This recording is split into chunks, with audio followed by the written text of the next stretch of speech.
Hello everyone, welcome back to my channel. My name is Danya if you're new here, and in today's video I'm unboxing the brand new laser eye engrave by LOKLiK. I'm so excited that it has finally made it in my craft room. I'm opening the box and making sure I follow the instructions when it comes to putting everything together. Now everything was packed so well. I was extremely impressed with how protected everything was, and the assembly process was tedious, but it was not hard at all. It took me a little longer than I expected, and the reason is you have to put the cover together panel by panel. If you're torn on which option to choose when it comes to purchasing the laser engraver, because they have just the engraver itself, or you can choose the option that comes with the cover, I definitely recommend choosing that option because when you use it with the cover, it makes it a class 1 safe laser. Now I'm just taking everything out of the box, making sure everything is there and nothing is missing. And then I'm gonna start assembling the cover. Now, as you can see, it does include a ventilation pipe, but honestly, I wish it came with some type of fume extractor as well. The steps to assemble the cover were extremely easy. I just followed the videos that they have online, and it took about 45 minutes, but it wasn't hard at all. It also includes a USB connector if you want to use the LOKLiK program on your laptop or computer. For this video, I decided to use the app on my phone and it worked perfectly. For my first project, I'm going to test out a design on the small piece of wood that they include in the package. I'm very new to laser machines in general, and so you'll see a few mistakes that I make in the beginning, which are all part of the learning curve when you're trying out something new. Now that everything is ready, I'm going to open up the LOKLiK app and I'm going to upload my SVG design that I'd like to cut and engrave on the piece of wood. So now I'm just adjusting the size based on the piece of wood that I have in there. And what happened was, even though I thought I adjusted the laser focus correctly, when it started working and it was moving back and forth but nothing was happening, I realized that it had to be even closer to the piece of wood.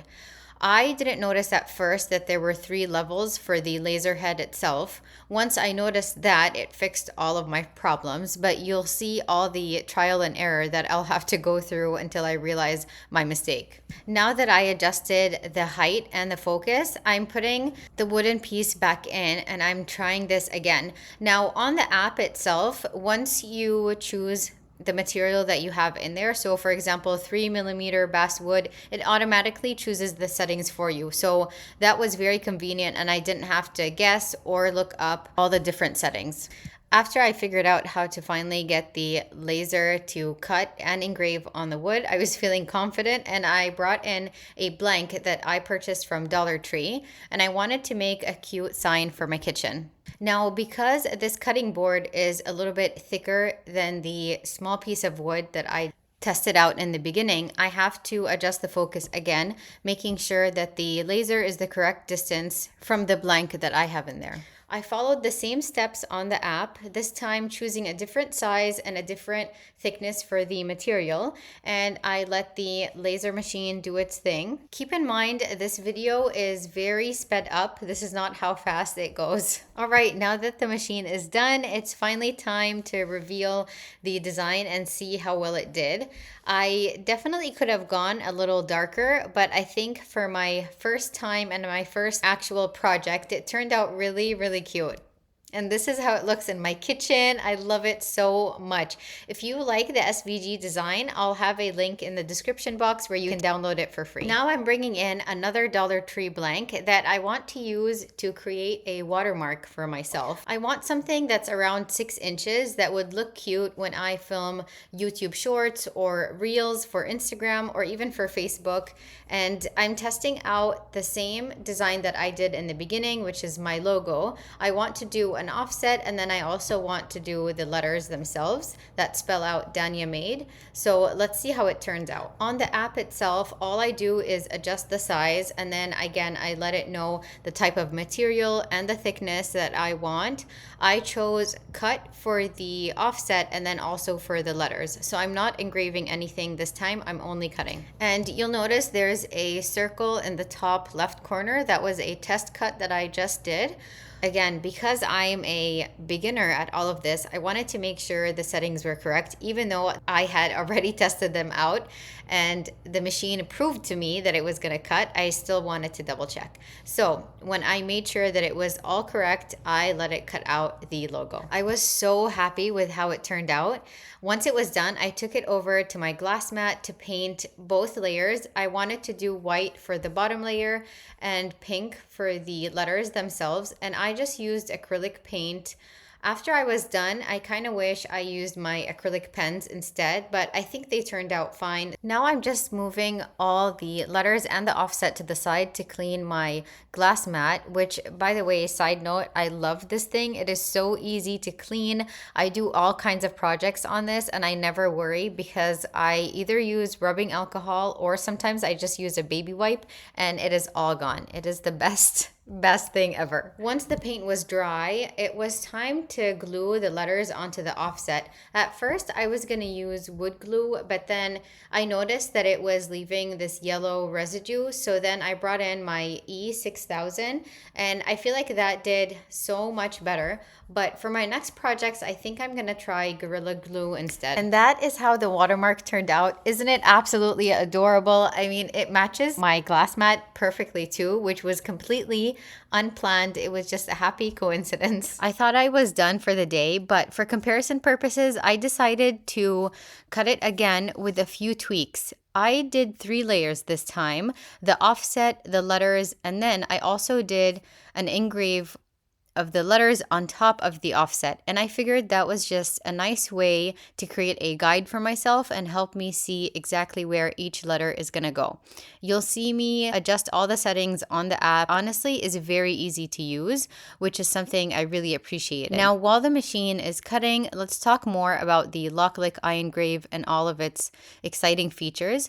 This machine is a 10-watt laser and it cuts over 300 different materials. They offer a rotary set that is sold separately, which you can use to engrave on tumblers. I know that is a very exciting project that I'm excited to test out. You can also cut dark acrylic and leather. I'm already imagining the different ideas that I could do on leather patches for hats or even for backpacks, honestly. Okay, now that the laser machine is done, you can see where it engraved the logo on top of the offset, and that's just perfect because even with the paint, I'll still be able to see those lines and I can place all the letters accordingly.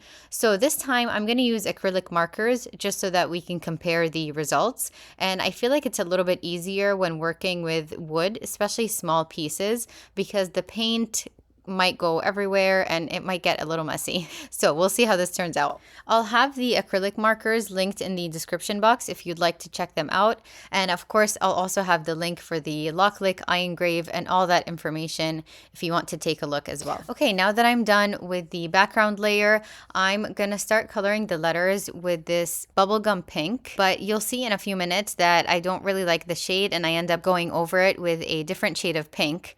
And yes, there goes part of the A. I didn't realize how fragile these small pieces were, but I guess it makes sense because the name is pretty small, or the logo, I should say.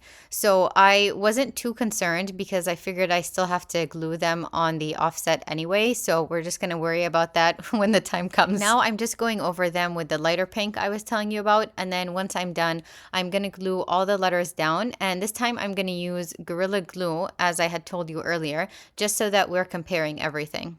The only difference I noticed was that the Gorilla Glue dried a lot faster, but the E6000 dries completely clear, so I think I prefer that one over this one. Either one will work perfectly fine, honestly. If you have one already, definitely don't go out and buy something specific. That's just my opinion, but if any of you are pros and have worked on projects like these, please let me know. If there are other differences and if you prefer one over the other, I'd love to know why, because Again, I'm very new to all of this and I'm definitely willing to learn. All right, here are both watermarks. I think they both turned out so cute. I'd love to know your opinion. Which one do you like more? Also, super quick side note, if you noticed all the outfit changes, yes, I did film this over multiple days. It's summer and my kids are home and it's impossible to get anything done. So please hit that like button and subscribe. It really took me forever to finish this video. If you made it till the end, add a pink emoji, whatever emoji is your favorite. Thank you so much for watching. I'll see you in next week's video. Bye!